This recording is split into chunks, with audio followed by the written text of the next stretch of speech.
been saying that you probably did not hear. I said that your home is a living textbook. Okay, your home is a living textbook, and the environment around your child is their biggest teacher. Yes. Some say the environment is one of their teacher. I say that the child's environment is the child's biggest teacher. So children need to have strong experience. They need to have experiences in their home that give them a sense of strong belonging. Your child needs to feel like, I belong here. I am supposed to be here. I am not a mistake, and it's not by chance that I am in this space. So whether you have a child who is your biological child, or you have a child who isn't a biological child, but that child lives with you, dear parents, that child is still a child. And for the child to grow to the maximum level, for the child to be wholesome, that child needs to have a sense of belonging in that space. If not, what you are doing is, while you think that you are giving your child a life, you are probably destroying another human being.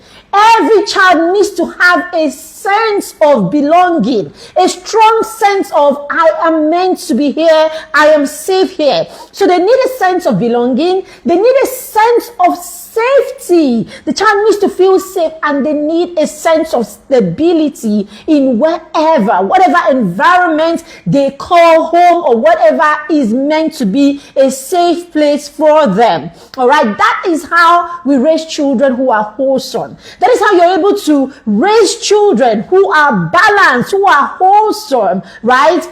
When you create this kind of environment for your child in your home. All right. So before the child develops language, the child drinks in the world through the experiences around them, right, through their senses. So the child drinks in or soaks in the world through their senses before they have language. So it's that whole principle, is the whole principle of the absorbent mind. The child is absorbing everything in their environment through their senses. All right. I say this all the time. Your child may be 2, 3, 4, 5, and the child is not running with all the instructions that you give them. The child may even be 6 months old, and the child is not listening to you, or doesn't seem to be listening to you or running with your instruction. But I tell you, your child is absorbing everything in their environment, and the child is absorbing the patterns in that environment especially. So your child is learning. Your child is being groomed by that environment. Your child is becoming and is being taught in that environment. So your child's environment is critical. And that's what I want you to know. All right. Now, I started by saying it's the summer holiday, and it's a good time to do a lot with your children. It's a good time for connection. It's a good time for teaching skills. It's a good time for programming your environment to become the real teacher to your child. It's a good time for you to stay in and lock in all of these things. So even if you are a parent who goes to work during the summer holiday, or if you're a parent who is present, we can help you make the best of the summer holiday, provided you have the children at home for 6 weeks, 7 weeks, 8 weeks. Is 7 weeks a joke to you? Even if it's 5 weeks, is it a joke to you? So there's a lot that we can lock in there. There's a lot that we can do with these children. There's a lot of learning. There's a lot of programming. There's a lot of correction, right?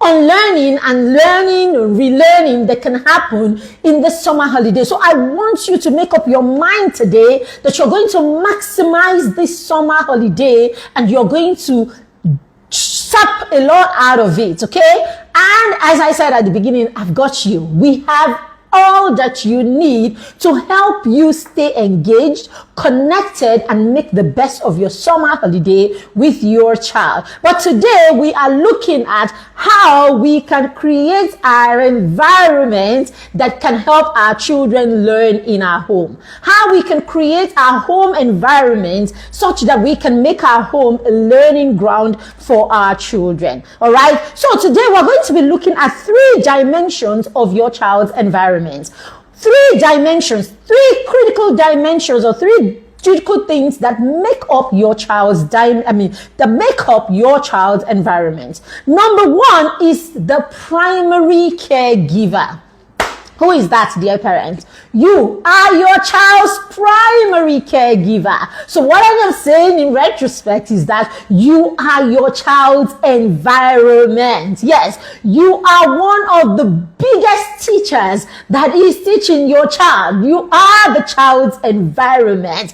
What the child is becoming is a function of who you are and who you are becoming yourself. We call this the child's emotional environment, because in that environment the child is learning language, how to speak, what tone to use, how to act when they are happy, when they are not happy. The child is learning, and the child is picking all of that from you. So how your child responds when they are going through a big emotion is what they have seen you do, is what they have learned from you. There is a part of the brain, right?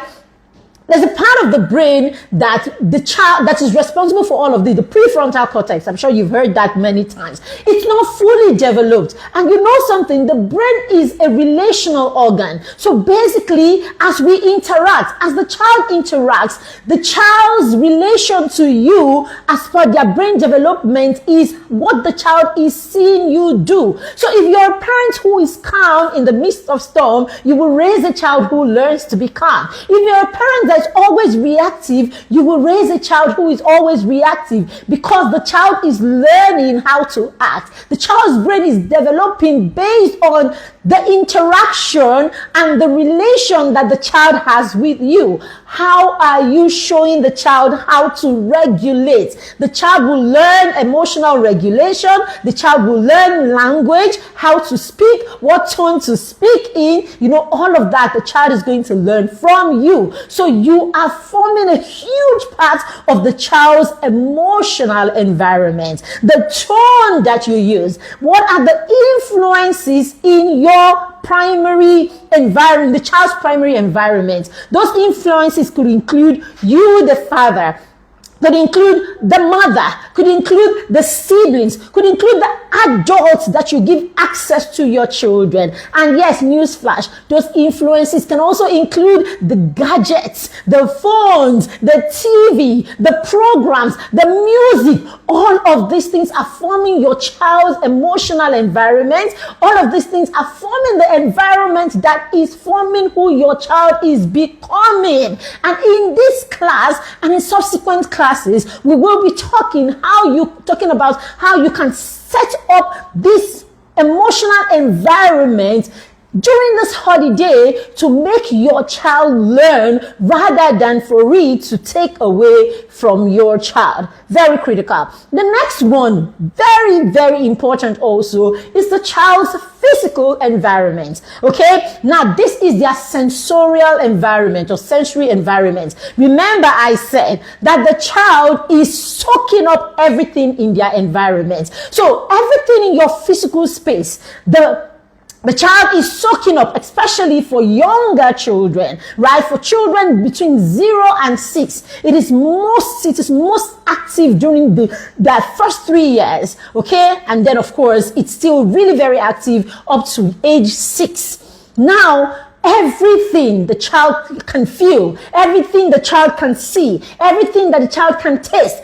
everything that the child can hear. Think about their senses. Anything that the child's senses respond to is teaching your child in your environment. So what is that thing that your child hears? You think your child is sleeping? The sound in the child's environment, the child is taking in. The child does not need to be awake and active for these senses to take in whatever is in the child's environment. And as I said, as they take it in, these things are they're being saved, or they are being stored in the child's subconscious mind. Yes, so it becomes a part of the child's experience. Yes. So what they hear, what they see, what they smell, what they touch, all of this texture, colors, smell, tones, all of this is forming. It's a part of the child's environment, and it is teaching the child, and it's forming how the child sees the world, how the child relates to the world, and how the child's mindset concerning the world is being programmed. So your child's environment is teaching your child. This is a short class. We're here for about 30 minutes to 40 minutes. If you are with me, let me see you in the comment section if you are following. All right, the next environment, very critical one. In fact, this physical environment is very huge, right? And we're going to be doing a lot, right, with your physical environment. It's one of the things that I'm going to be helping you with during this holiday. Okay, we want to create an excellent environment in your home, an environment that when your child steps into, an environment that just being in that environment on its own is teaching your child. Okay, let's look at, a few instances. There are homes that you walk into. As you walk into the home, the ambience of your environment is teaching your child. I hope you know that. The layout of your physical environment is also teaching your child. So how are you arranging, or how are you setting up the environment in your home? Have you set up the environment in your home in a way that it can teach your child? Or have you set up the environment in a home in a way that your child doesn't even feel like he belongs there? You know how we grew up, right? We grew up in homes where there are certain parts of the house where you are not welcomed. You're not even supposed to go there. It's daddy's parlor. It's only for daddy and his, and his visitors and all of that. Now, I am not saying that every part of the house should be open for the children to play, and throw stuff around. But when you begin to make it feel like you have not earned the privilege to be in certain part of the house, what you are doing is you are not allowing that child have a sense of belonging. Remember, we said the child needs to have a sense of belonging. The child needs to have a sense of I have a right to be here. The child needs to have that sense for the child to be wholesome. So your home should be a place where your child feels, knows, and has no doubt about the fact that they have the right to be here. Now, the child may not sit down and argue with you and say to you, this is how you're making me feel. But this is already forming who your child is becoming. Your child is becoming that person that feels there are certain places that I do not have the worth to step into. Then we'll go back and we'll be talking about, what it was like back in the day when black people were not allowed to get into certain places because they were not white. Meanwhile, we are still living it out in our homes, right, in subtle ways. The truth about it is how they felt back then is how your child is feeling, whether the child is saying it to you or not. The child doesn't even know that they are going through those experiences. But these are the experiences that are forming their mindset. These are the experiences that are forming who the child is becoming. These are the experiences through this, the experiences that your child is seeing the world through, basically. So no wonder few years from now, the child gets to certain places and the child is second guessing themselves. The child gets to certain places in life and the child doesn't feel like they are worth being there, because once upon a time, right from home, someone has said to them, you are not worth being in this place. Do you understand? So we'll be talking about boundaries within limits. That's different from the child thinking or knowing that you don't have the right to touch this. It's not for you. And then there's a lot of fighting and quarreling and yelling just because you crossed the line to daddy's parlor or you sat down on, there is a thin line between honor and actually making a person feel worthless. We need to be careful about these things, dear parents. Okay? So we talked about that in your physical space, the layout of your physical space, very important. Okay? Now, the objects or the resources in your environment. Is your environment structured in a way that invites your child to explore? Or is your environment structured in a way that that actually shuts your child's curiosity and your child's instincts. We had a conference, 2 weeks ago. We had, it's about almost 2 weeks ago. We had a conference and we had a panel session at that conference. Our panelists talked about this, right, in depth. I'm not even able to, go into the conversation. We had almost 2 hours, right, in that session. It was a beautiful panel session. You need to go and catch a replay of that session to understand what I'm talking about when I talk about your child's physical space, your child, knowing that, they can explore within your space in your home and your child feeling restricted. Because the truth about it is, every time we put all this blockage and restrictions, what we do is we kill our children's natural instinct, right, to discover their environment. When we do that, we block and we destroy their intuition. And you know something? It's in the small things. In those small, no, stop it, get down, don't do this, don't touch that. Who told you to go there? That's it. Now, the child's natural instinct, he comes into a room and his natural instinct is, what's that pink thing? And so naturally, the child will move towards that pink thing because the child wants to discover for himself what this pink thing is. He also wants to throw this pink thing and see what will happen when he throws this thing. What your child is trying to do is, your child is trying to be a scientist at the time. Not scientist, I'm not saying your child is doing science. Your child at that time is trying to discover for himself. That's how innovators and inventors, that's how they are. Haven't you heard the story? Most inventors became in their parents' garages. Do you have the garage in your home where your child is becoming?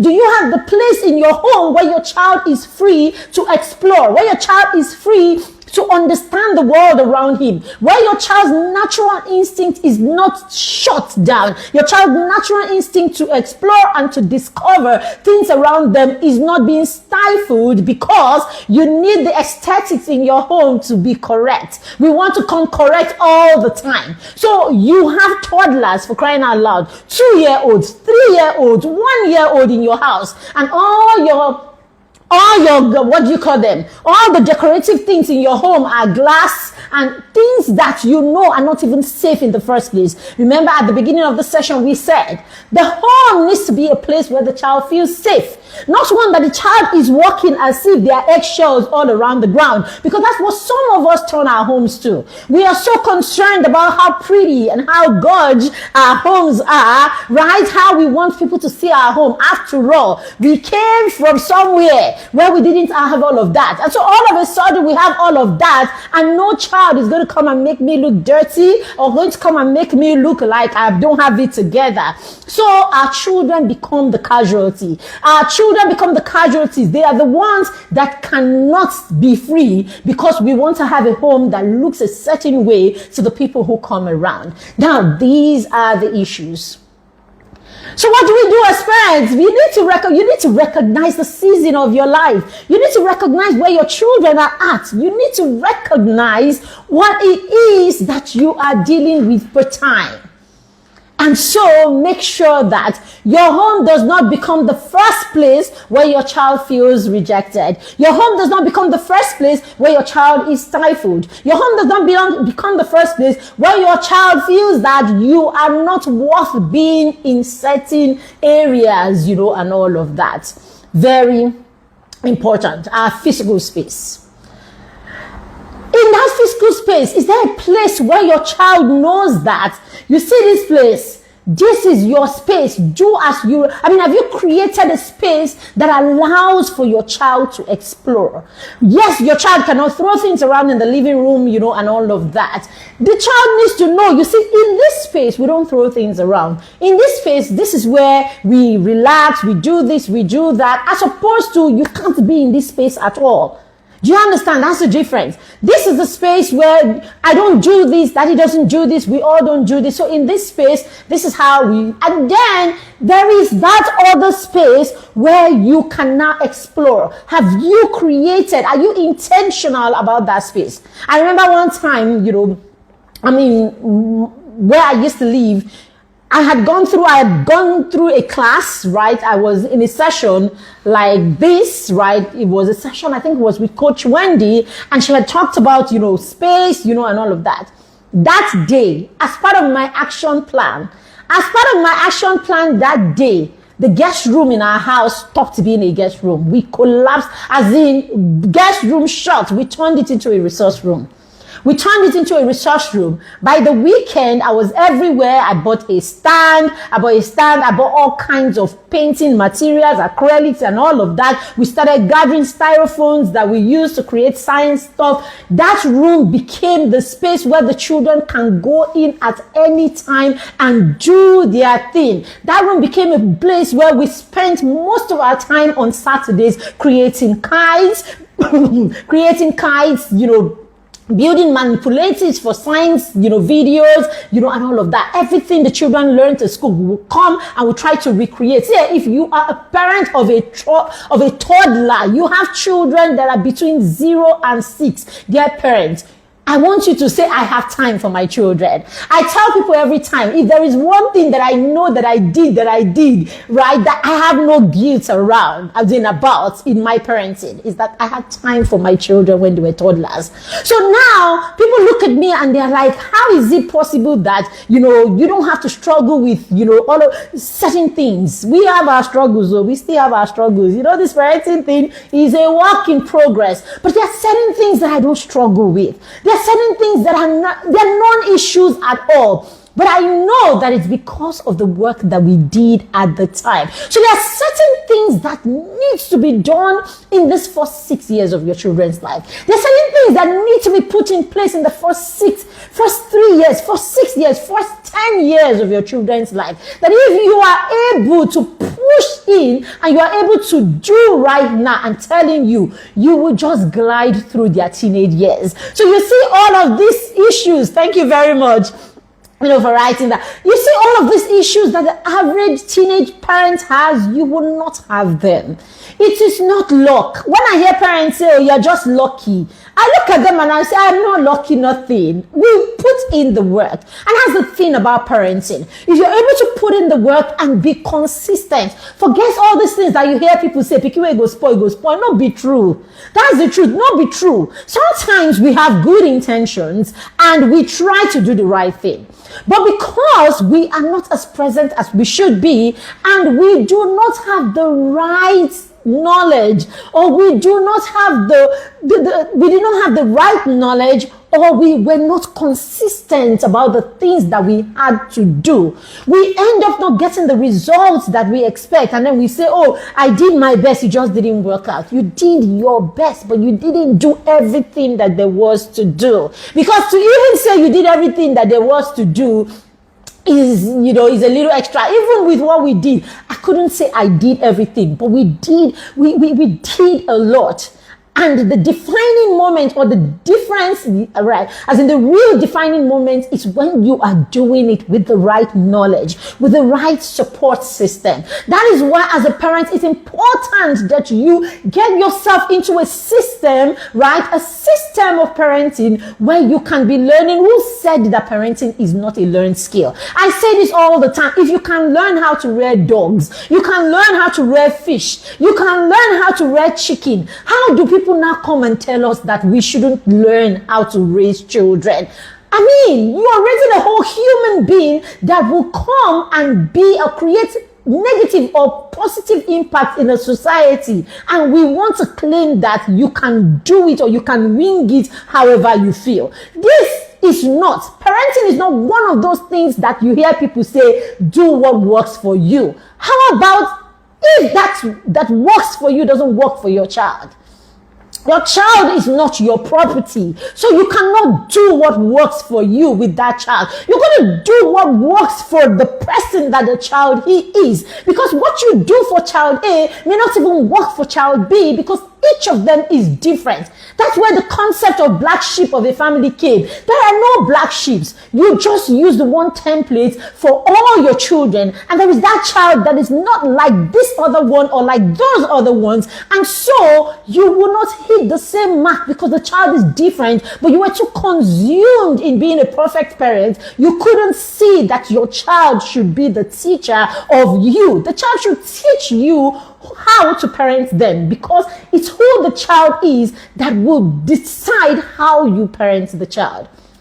Very important, dear parents. Okay, I think we've dwelt on this a lot, so let's move on to the last one. And then the last one is we've talked about your physical environment, we've talked about your sensory environment. The last one is your psychological environment, and that is the convictions in your environment. The convictions in your home is part of your child's environment. What are you convinced about, dear parents? What is your mindset? What has formed your mindset? What are the things that you're convinced about? What is your belief system? What are your values as a person? What are the things that you do consistently that your child watches you do? These are the convictions in your environment, and they are forming who your child is becoming. If you are a parent, you wake up first thing in the morning and what comes on is your TV. You've woken up, or you wake up in the morning and what comes on is straight your phone, and you carry it and you start laughing from one skit to the next skit to the next skit. And then the next thing, you are telling your child, you wake up in the morning, you cannot this, you cannot, no. The child is not going to do what you are saying. The child is going to see what you do, and that's what will form what the child thinks is right. Okay? It's not about what you say to children. It's about what you model to them. It's about what they see you do. So you can't be that person that every time you take your phone, someone calls you, you will tell them, I am in the market. You are lying. You are lying, and somewhere in your head, you just had to tell you, no, your child thinks that you are a liar. Or the child thinks that lying is part of what life is about. So when we don't want people to disturb us, when we don't want people to stress us, we just tell them a little lie. And then you get to a point and you are upset that your child lies. Come on now. Lying is part of the world to your child. That's the world that your child has seen through your eyes based on what it is that you have modeled to that child. So our children will rise to what it is that we model to them. This will form their mindset. This will form their convictions. This will become who they are becoming. So we sit down and we have conversations. We have all kinds of conversations. Even serious and really dicey issues. Conversations around money. You sit down there, you call your child that gold or whatever. I don't know all those names. You call them all of that. You sit down there and you teach, or you say these things to your child. Say to your daughters how she needs to marry a man that has money. And then you're stressing her and disturbing her that she should come and learn physics or chemistry or math by force. What is that? No, you have told her, in this life, for you to become somebody, in this life, for you to be whole as a woman, in this life, for you to make sense of your life as a woman, you need to position yourself as an object and make sure that the man with the highest bidding is able to bid for you and you're able to follow him. So when she goes in there, whatever she sees, she takes. What is important is that it's better to cry in a Bentley than it is to eat or to whatever in a shanty, isn't it? So this becomes your child's mindset. So at every point in her life, she's adorning herself for the highest bidder. At every point in her life, she's allowing herself to be reduced, provided this person is a bidder. So these are the issues. These are the issues. We sit down and then we see our sons, we see all kinds of things that are happening around us and all of that. And then sometimes even with our mouth, we praise people with zero moral standards. Celebrities, you can tell this person has got zero moral standards. But what is important is that this person can have big chains on their neck because this person makes enough money. So we reduce everything, the standards, we reduce values, reduce moral standard, we reduce everything. And then we glorify just one thing. Provided you have money to go with it, nothing else matters. Your children hear you glorify these people, and then you want the child to do what? Hard work. What's that? What are you talking about? So the child is going to see these people's life, and the child is going to mirror these people's life, forgetting, I hope you know, that these people, whether they are celebrities and they don't ever show you the hard work that they do behind the scene. They never show you how hard it is, right? So all your child ends up seeing is the glory, the glamorous thing about them. So your child even becomes 10 times worse than them, because now your child wants to be them with all the zero morals and then with no hard work, because your child cannot see the hard part of the work that they do. So your child turns out being someone that is just waiting to blow. No work, no morals, no values, no value to bring to the table, nothing at all. Just wokeness and steez and waiting to blow.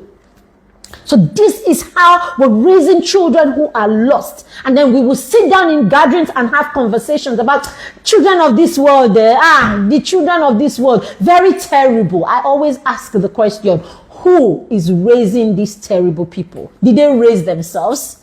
So no, the problem is not Gen Z. The problem is the people who are raising the Gen Zs, Alpha generation and Beta generation. The problem is you, dear millennial. The problem is you, dear Generation X.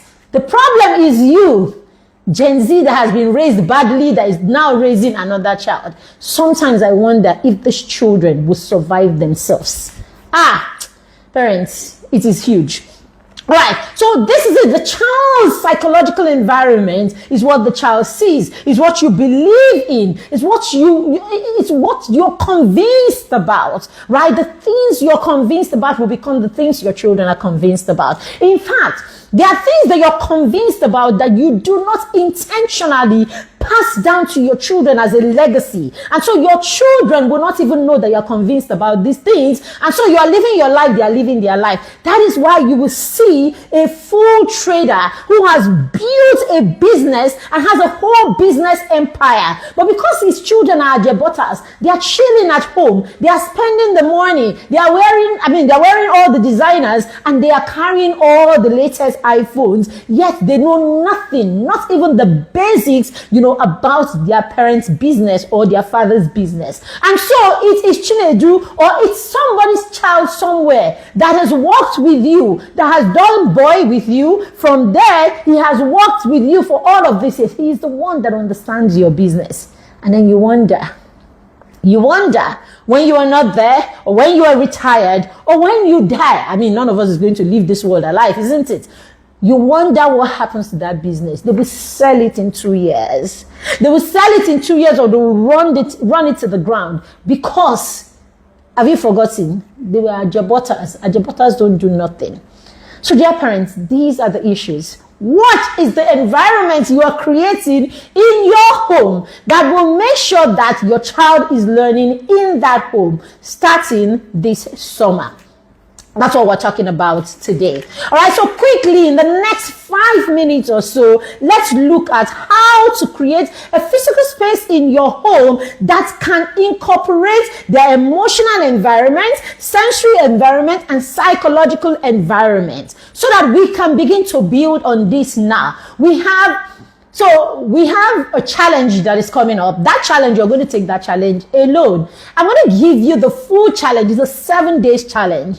By the time you're done with that challenge, you would have set up your environment ready for the holiday.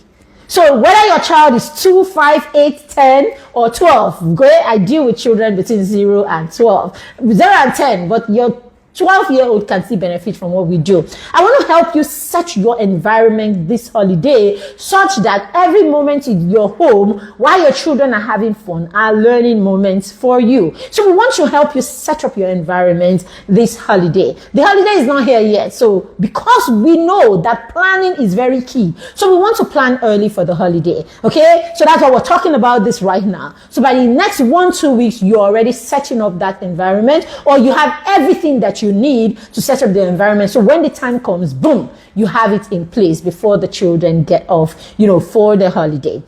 So number one, accessibility. Accessibility will foster independence. So in your home, you want to create your environment in a way that your children can access the things, right, in that environment, so that they begin to understand, right, their environment, the world around them, and how to use the things in their environment to be creative. So if you're a parent of a toddler, right, then you want to, I'll talk about boundaries very soon, right? You want to create that space in your home where it is a free zone for your children to explore. And you want to make sure that everything in that environment is accessible. Now, you also want to be intentional enough that you think intentionally of the experiences you want to create for your child and put the resources that will help the child, have that experience in place. You want to also be present at certain times so that you can have shared experiences together, right? These are some of the things that we are going to be looking at in your challenge, okay? Very important. So look at your kitchen through your children's eyes, dear parents, okay? You have a 4-year-old. This is the time to start introducing. In fact, your children should go with you to the kitchen, all right? You should help them start learning how to do dangerous things in a safe way. So yes, you can go into the kitchen with your 4-year-old and then look at your kitchen through your child's eyes. And then this summer holiday, we want you to recreate your kitchen in a way. I'm not saying go and buy new cabinet and all of that. There's a way we can recreate our kitchen through our children's eyes so that your children can assess the things based on what it is that you want them to learn this summer. So yes, dear parents, you must help each of your children learn something. There should be a goal for the kitchen the summer holiday. So if it's for your 4-year-old to only know how to crack eggs, beat them, and then hand them to you, then that's a goal. If it's for your 6-year-old to know how to make noodles, and that's a goal. I tell you, when our son was 6, 7, he goes to me with me to the kitchen, measure the sugar, measure the salt, give me Maggi and all of that. But I didn't realize how good he was in certain area until one day, we were late. It was me and him. I didn't have our second for a long time. Our son was over 6 before my daughter came, right? So we were in the kitchen and, I think my daughter was a baby then. And he said, "Mommy, let me cut the potatoes for you." Hey, my son was 6 or 7. I handed him the potato. I was going to say, no. But that day, I don't know. I just handed it to him. The way the boy cut that potato for chips, right? I never, as in nobody in my house. And we all cook. My husband is a gourmet chef. We all cook like in our own right. We can navigate, things in the kitchen. Even my husband. The way he cut it, I'd never seen, none of us could do it that way. It was so on point. You would think that he measured each of the pieces or each of them or each of the strips of potatoes. He did it so well. That was when I realized, woo, this guy was good with this task, So sometimes we don't give our children the credit, or we don't give them credit, for as much as they are capable of. And that's because we are shielding and covering and, because of course, for the average millennial, where a lot of us are coming from, Generation X, or coming from, where we had to struggle through everything. Our parents didn't have it all together. And then somewhere at the back of our head, we say, we want to give our children a better life. And somehow you have told yourself better life is a life of no struggle. Better life is a life of no stretching. Better life is a life of no resilience, no grits, nothing. So our children we're raising children who, as in, they are literally like this. They can't do anything that requires stretching or pushing or nothing. They're just like this. So we need to do better. All right. Very important. We need to do better. All right. So I talked about accessibility. Number 2 is freedom within limits. Freedom within limits. You need to create safe areas for exploration. So let your children know that. Now, this is the living room. We don't throw things in the living room. That's boundaries. Right. That's boundaries. We don't throw things in the living room. In the living room, this is what the living room is made for. That's what I do in the living room. That's what mommy does in the living room. That's what you would do in the living room. That's what the visitors do in the living room. Not that, oh, you cannot come to the living room. It's daddy's living room. Because you're saying to yourself, your child, you are so destructive. You have not earned the right to be in this space. This space is for people who are better than you. So the guest who is coming is the king, or the guest who is coming is the special guest that is to be honored. And so he has a right to that space. You are not a special, you see. So we say things to our children in subtle ways without saying it. That's the same reason our parents will have those chafing dishes and all of the China dishes, and all of that, and they are stuck somewhere. Only for the day that pastor is coming, or the day that they are coming, only for certain people. So somehow you are sitting down in your house, stacking and preparing things so that because you want to give people an impression of who you are as a person or who you are as a family. Meanwhile, you are eating food with rubber plates in your house, and then you buy plates and keep for visitors. Are we all right? Come to think of it, wasn't it like that in your house? It wasn't like that in my home, where there were dishes that were for special occasion and for special people, and you never got to use it. Your parents, got that big. So these are the issues. Right, so now we need to tell boundaries. That's all we need to teach our children. Boundaries, this is what we do in the space and all of that, so that they learn discipline, so that they learn how to appreciate things. Okay, so in one of my books, right, so I'm writing new books. We have 7 new books that are coming out coming out in the next in July, first week of July. So we are presently, right, we have a wait list because we're doing a flash sale on all our new books, 10 of them actually. So for you parents of children 0 to 3, I have created a set of books. I've created a series specially for you. Yes, we didn't want to put that out right now. Wanted to leave it to December, but we're thinking we'll probably just add it to the 7-in-1 already. So for those of you, we realize, for 0 to 3-year-old, they should have their special books that they can interact with, right? So that it's not just you reading aloud to them, because we want to program and we want to create, that we want to cultivate the love for reading as early as possible. So we want to create books that the children can start interacting with. Let's create some African themed books that our children can start interacting with and reading also, because yes, reading starts from the cradle.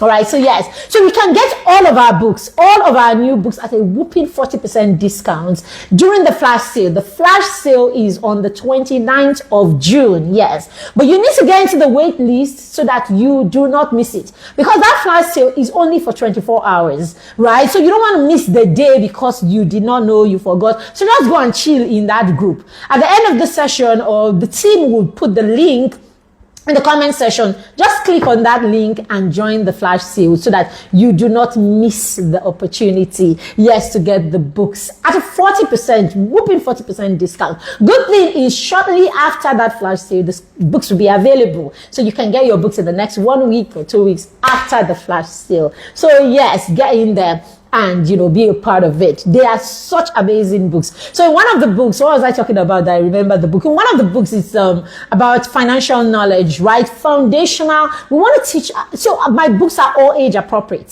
So these ones are for 0 to 3-year-olds. Then we have the new Little Mind series. The Little Mind series are for your 4 to 6-year-olds. So your 4 to 6-year-olds who want to start feeling like big boys, moving to their first chapter books is a cool way to get into small chapters, right? Small chapter books with pictures, and all of that, so that they start feeling like big boys. But our books are knowledge and lessons wrapped in beautiful stories, right? So in one of the stories, mommy was teaching the children how not to be wasteful. How not to be wasteful, because it is money, financial intelligence. It is financial education that children learn not to be wasteful. So we want to teach them how not to be wasteful. So create the boundary. Let them learn not to be wasteful. Let them learn how to take care of things. Let them learn how to value things, right? Not restricting your child completely from going to certain places like they are not worth it. So that's what we're talking about. All right, so let that be. Then the next one is simplicity and purpose. Simplicity and purpose. So create that place where it's their free zone and all of that. Now, have goals for the summer holiday. You want your children to learn and to engage with a lot of crafts. Then it's time to plan for those crafts. This is a good time. Go to the best places where you can get them at easy or cheap prices. Buy them now, before they become expensive, or buy them little by little in the next 3, 4, 5, 6 weeks before the holiday, and then begin to put them in place. Get simple things, right? That the children have a purpose for. I want to achieve this. So simple purpose, simple resources, and then the children can focus and create, and you can create together, right? Very important. Or they can create, right? So let them have this freedom within limits. Let them have simplicity and purpose, right? Let them have, I want to achieve this during the holiday. We want to do this together during the holiday. We want to go outdoor a lot during the holiday. We want to create things, and we're creating this space in the home, right, to do that during the holiday. During the holiday, we want to learn how to make ofoha. During the holiday, we want to learn how to make jollof rice. Have those simple, simplicity, simple things, and, be purposeful about it, and then draw how you are going to go about this. But that's why you have me. We're going to help you achieve this in 7 days. Okay, so look out for it. We'll let you know when the challenge, is available. Get it and create this. And I am going to be available in those 7 days as you're going through the challenge. You can have sessions with me. You can reach out, and I would help you to build an excellent, plan for your summer holiday. Number 4 is intentional connection. Yes. You will create shared experiences during the summer holiday. Shared experiences. One of the ways to do it, for those who follow me, that we have the Summer Fun Activity Book Challenge. It's not like any challenge that you know. Those who know, they know.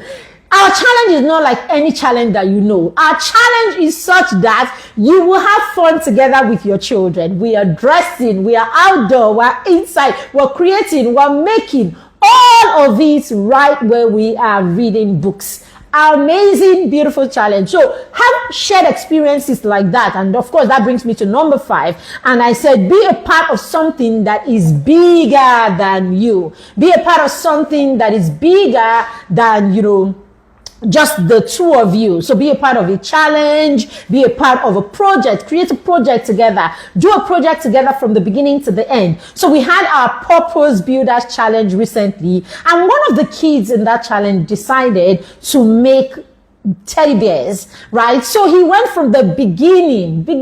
He drew those teddy bears, he colored them, they bought materials with mommy, went to a tailor, he stuffed it, put the eyes, beautiful. And at the end of the day, he actually had 2 stuffed teddy bears that he created. And of course, so that's how inventions start. Hey God, that's how innovations begin.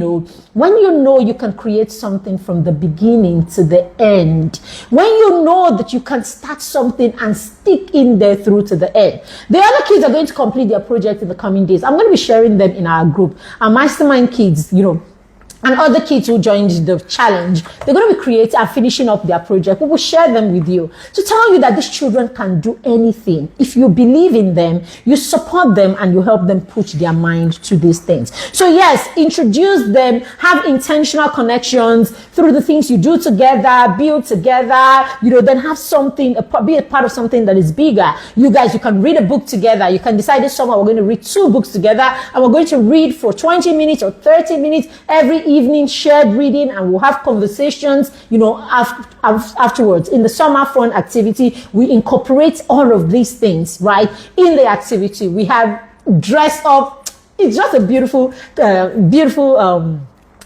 experience, the Summer Fun Activity Book Challenge. Yes, I love the Summer Holiday Challenge. Okay, that's a parent that was in it. So it's usually a beautiful challenge, and it starts from we go from the 1st till the 30th. So it's a 30 days challenge. Usually it's for chinkini money, 5K, 6K. Small money like that, you join and we're with you for a whole 30 days to tell you that it's not so much about the money than it is the experience. I am invested in creating great summer experience because I know what it did for me and how I was able to get my children where they are because we made summer a beautiful time every holiday. It's not just about packing them and traveling and jumping from one shop and one street to the other. It's not just, can you do that? Beautiful. But there are more experiences that you can create even within that holiday, or even if you did not go anywhere, you can still have some of the best summer holiday without moving an inch. And even if you move, you can still make it count more by having something engaging that will help you connect, and all of these beautiful things can happen even while you are on holiday. All right. So I would like to close by saying your child's experiences will form their view of the world, dear parents. So please note that their sensorial experiences are not just entertainment. All of the things that your child is absorbing in their environment, dear parents, this shouldn't be just entertainment.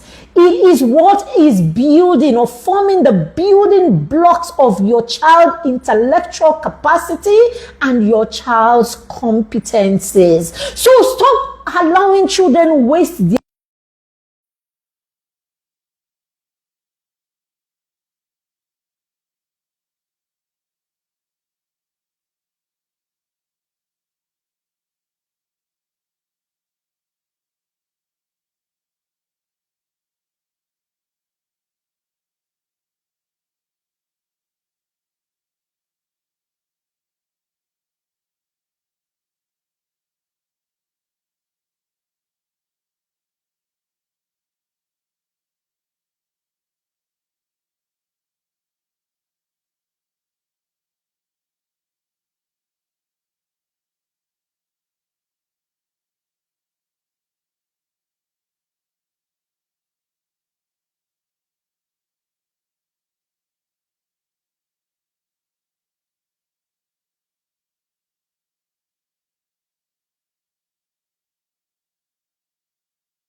Sorry about that. I hope that, oh no, sorry. I don't know when that went off. I hope you can hear me now. Oh my goodness, so sorry.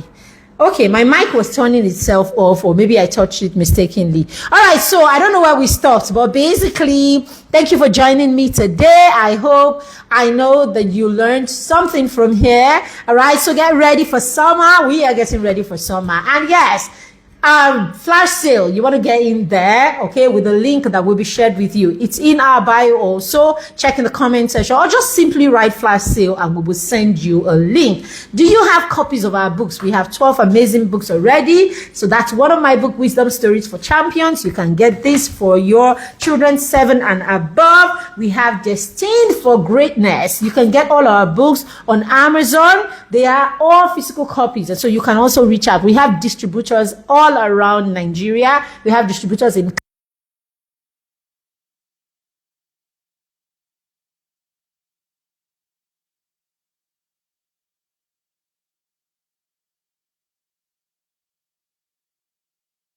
sorry, my mic is going off. So we can share with you a list of our distributors and you can get our books, or just reach out if you're in Abuja and you can get them from us. Destined for Greatness, we have Unlocking Excellence for your 7+ children also. We have Young and Money Smarts, right? We are big on financial knowledge for children. So this is very key, right? We have Who Am I Becoming? Awesome book for your children to learn about identity. We also have The Enemy Who Stole My Time and How I Can Get It Back. This one will help your child put their head in the right place and stay focused. They're able to identify the things stealing their time so that they can do something about it. Then we have Adama's Trip to Grandma. This one is for your 4 to 6 year olds. You can also read this to your 0 to 3 year olds, but we are bringing them their own books that they can interact with. Then we have Christmas stories for champions. This one tells stories of what Christmas was like for us millennials, and then of course older children. Not necessarily, it's not just, it's just what Christmas was like in Nigeria, different parts, in what it was like in Onitsha and in Lagos, in Ibadan, like that. It's just lovely experiences. Then we have my very first book, our biggest seller, Bedtime Stories for Champions. We have volume 2 of Bedtime Stories for Champions coming out with these 7 books. Okay. Then we have Far Away from Home. It's another African story book. Then we have Mira the Storyteller, Mira the Courageous Bird, sorry. It's one of those our storybooks also that you can read together and have fun together. Then lastly, we have Playtime Stories for Champions. We have over 20 activities right here that your children can do daily in this book. Thank you so much, everyone, for joining me. Just reach out to us. We will share our, I think, in my bio, you will see our catalog, the link to our catalog on WhatsApp. You can also check or just simply send us a message and we would respond to you. Thank you again. Have a pleasant rest of the day and a lovely weekend as the weekend comes. Bye for now. Go and join the flash sale list. Go and join and then get this book now. If not, you will buy them for 50,000 naira, 7 of them instead of 28,000. That's how whooping the discount is. Thank you again for joining me. God bless you. Bye. Bye. Thank you. Thank you for joining.